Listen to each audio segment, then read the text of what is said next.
નમસ્કાર, આપ જોઈ રહ્યા છો સ્પાર્ક ટુડે ન્યૂઝ। ડભોઈથી કરનેટને જોડતા મુખ્ય માર્ગ ઉપર કરનેટ વસાહત નજીક નાડા ઉપર પડેલ એક ખાડો અકસ્માતને ખુલ્લું નિમંત્રણ આપી રહ્યો હોય તેમ નજરે પડ્યો છે। છેલ્લા 1 માસ ઉપરાંતના સમયથી આ ખાડાને લઈ અનેક બાઇક ચાલકોને અકસ્માતનો ભોગ બનવું પડ્યું હોય। ખાડો આખરે ક્યારે પૂરાશે તેને લઈ સવાલ ઊભા થયા છે।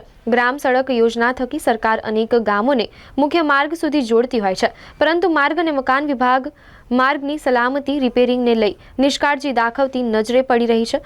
ડભોઈ તાલુકાના કરનેટ જવાના મુખ્ય માર્ગ ઉપર કરનેટ વસાહત નજીક નાડા ઉપર રોડની બિલકુલ મધ્યમાં એક 2 ફૂટ ઊંડો અને 1 ફૂટ પહોળો ખાડો પડ્યો છે, જેને કારણે દિવસે તો ઠીક રાત્રે મુસાફરી કરતા સંખ્યાબંધ વાહન ચાલકો માટે આ ખાડો જોખમરૂપ સાબિત થાય તેવી ભીતિ સેવાઈ રહી છે। રોજ આ માર્ગ ઉપરથી સંખ્યાબંધ વાહનો પસાર થાય છે, ત્યારે ખાડાના કારણે રાત્રિ મુસાફરી કરતા બાઇક ચાલકો અને કાર ચાલકોને અકસ્માત ભય રહે, જેથી કોઈ નિર્દોષ વ્યક્તિ ખાડાના કારણે જીવ જાય તે પૂર્વે માર્ગ અને મકાન વિભાગ દ્વારા ખાડો પૂરી મરામત કરવામાં આવે તેવી વ્યાપક માંગ ઉઠવા પામી છે।